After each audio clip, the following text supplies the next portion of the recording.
At the beginning of the 20th century, the British explorer Ernest Shackleton defied the cold fate of Antarctica and created a survival story that astonished the world.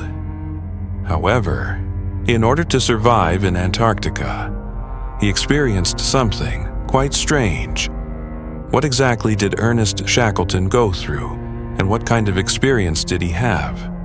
But before sharing these, don't forget to like the video to support me. One of Ernest Shackleton's greatest and most unforgettable adventures was the Endurance expedition to Antarctica in 1914.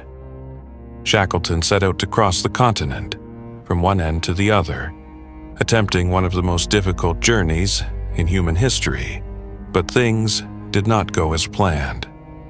In 1915, his ship, along with his crew of 28 men, became trapped between massive ice blocks in the frozen seas of Antarctica.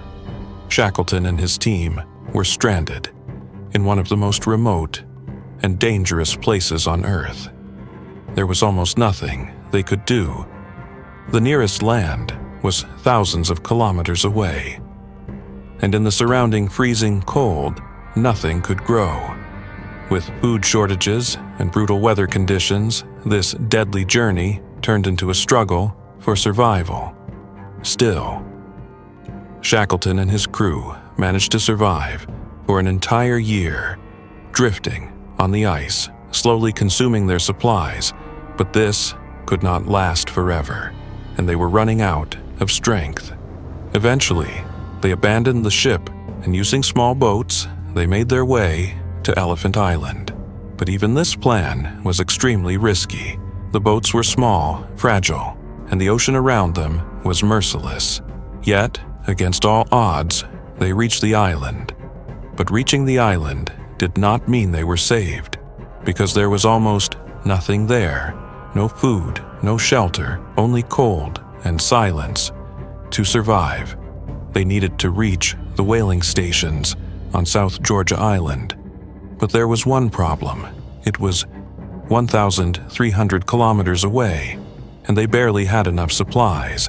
So Shackleton made a decision. Taking 5 of his most trusted men, he left the others behind and set out into the open ocean in a small boat. For 15 days, they fought against giant waves, freezing cold, and complete isolation. Every moment could have been their last, but somehow they made it. They reached South Georgia Island, but even then, they were not safe, because they had landed on the wrong side of the island. To reach the whaling station, they had to cross a massive frozen glacier. 3 men, Shackleton, Frank Worsley, and Tom Crean, set out on foot, while the others stayed behind. And then, during this brutal 36-hour journey, something happened, something unexpected, something impossible. Even though they were 3 people, it felt like they were not alone, as if there was a 4th person walking beside them, a presence, silent but powerful. Shackleton later described it. "We were not 3, we were always 4. This presence gave them strength, gave them hope, and pushed them forward when they were about to give up. But here's the question: was it real?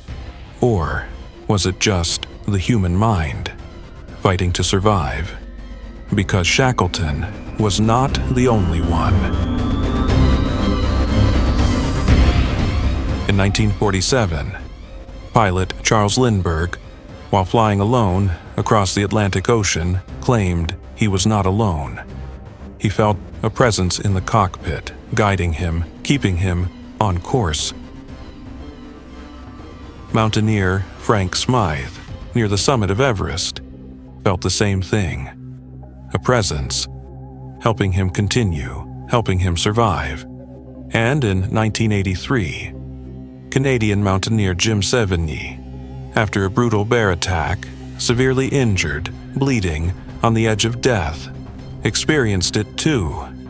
He felt something beside him, guiding him, telling him to stay calm, to keep going, to survive. And somehow, he did. These experiences happened in different places, different time, different people. But they all share the same pattern. In moments of extreme isolation, extreme danger, extreme stress, something appears. A presence, a guide, a force. Scientists still cannot fully explain it. Some believe it is a survival instinct, the brain creating a companion to keep you alive.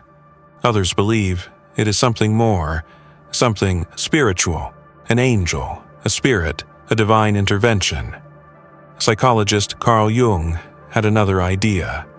He believed this presence comes from the collective unconscious, a deep part of the human mind, shared by all of us, filled with ancient knowledge, symbols, memories. The hero, the wise old man, the protector, and in moments of danger, these symbols come alive, to guide us, to protect us. But even today, this theory is not fully accepted by science, and so this phenomenon remains a mystery. The third man factor, a strange, unexplained human experience. Maybe it's just the brain trying to survive. Or maybe we are never truly alone.